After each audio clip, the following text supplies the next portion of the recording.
Cadillac is one of those car brands that seems to go unnoticed compared to many of the other American brands. And for those of you that don't know, Cadillac is GM's luxury brand. It does share a lot of similarities with the Chevrolet brand as well.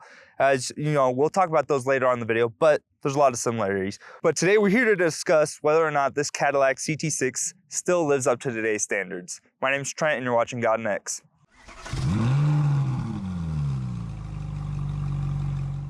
Let's be honest, when it comes to buying cars, looks are one of the most important things, even if you don't want to admit it. This Cadillac is a great looking car, and to me, I think just the Cadillac brand has always made great looking cars. The front of this car is aggressive, this grille looks great. I love the design of the headlights. They look that sleek, they're bold, you know, they're different shape than most cars out there. And they also continue onto the fenders right here. And this car is finished in a more subtle burgundy color. And one thing I love that Cadillac does is they don't have those standout colors. I mean, you do see here and there, you'll see a pop of color on some of them, but they do like those more neutral tones, which gives them more of that sleeper feel. You don't notice as much. You're not gonna notice a car like this like you would with a Ferrari or something like that. But overall, the front of this car, it looks great. They've done a great job with this car, and compared to cars to today, I think it's a great look.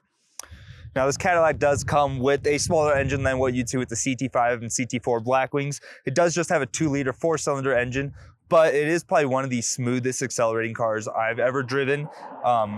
It got up to speed decently quick, but nothing to be amazed by. But it is supposed to be a luxurious car, and I think this engine fits this car perfectly. Here on the side of the car, Cadillac did a great job continuing the style and looks from the front end.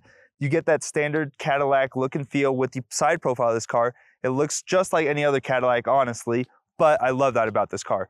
This car does also have these 18-inch multi-spoke wheels, which fit this car perfectly. And another thing that makes this car a little bit more luxurious is there's a lot of chrome trim, such as on the door handles and these door frames. Now that we made our way to the back of the car, styling still continues back here. You've got these dual tip exhausts right here. Though this car doesn't sound the best, it's not supposed to sound that great. It's a luxury car. But if you notice right here, this badge right here does say 2.0 in an E, obviously for the 2-liter engine. This car is also a hybrid, so you can plug it in and, it just extends your range and helps you get up to speed a little bit faster. Other than that though, back here looks pretty much the same as every other Cadillac, like I've said before. Same standard taillights. You got the Cadillac badge. One of the biggest faults about this car, in my opinion, is that if we do open up the trunk right here, you'll notice that it is honestly really small. We don't have that many bags. It looks like we do, though that does mean you have more space in the actual interior of the car. Now that I'm here inside the car, I won't lie, I feel like I'm sitting in a car from like 2006, if that. The only thing that feels somewhat modern, I'm just saying somewhat, is the steering wheel. It's got the buttons, control the volume, switch between radio stations, but that's about it. The wood trim in here, it feels old. It looks old.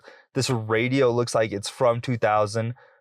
We were trying to figure out something earlier, and it brought up just a blue screen saying air, basically. The shifter feels old. Everything just car's built for the older people. It's Cadillac. It's an older car brand. It's more for the older crowd. It's a major flaw when it comes to the exterior of this car, that the exterior looks great.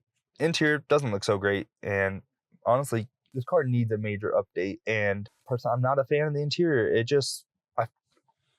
I wouldn't have bought this car in 2016 if it had this interior. Now, like we did say that the trunk space is small, but it gave a lot more space in the interior, and that mostly in the back seat. You got plenty of leg space. The front seats actually scooted back quite far, and I can still fit pretty comfortably.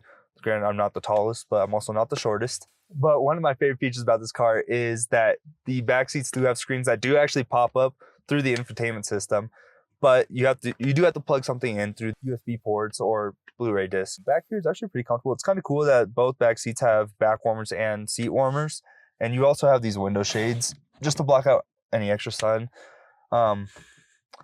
Also, one of my favorite parts about this car, I haven't seen this in years, is that this car actually comes with its own Cadillac headphones, which I think is just honestly kind of funny.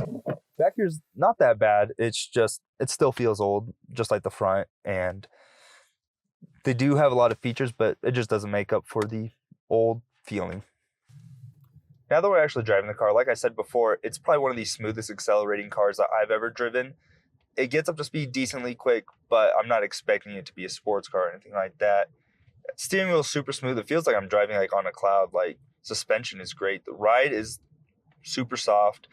We've ran over some small pebbles and stuff like that, but you don't really notice it. Cracks on the road. Anything like any small bumps, you're not going to notice it in a car like this.